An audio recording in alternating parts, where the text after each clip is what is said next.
পরিবর্তন করে সব পুরুষদের সামনে। এটা কিরা জানে না? গাঁজা গিয়া খায়, মদ খায়, নেশা করে, এগুলো কিরা জানে না? মহিলারা ডান্স করে, পুরুষরা হই হুল্লোড় করে, চিৎকার দেয়, সেই প্রাচীন আমলের ব্যবসাখানার মতো।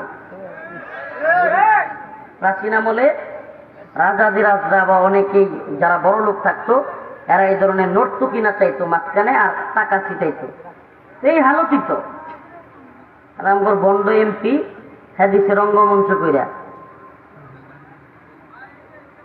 একটা তো ছিল না, এটা কি করছিল, তার নাম আর তার ভাইগনার নাম না দিলে পূর্বতলা থানায় প্রধান অতিথি না দিলে মাহফিল করতে দিত না।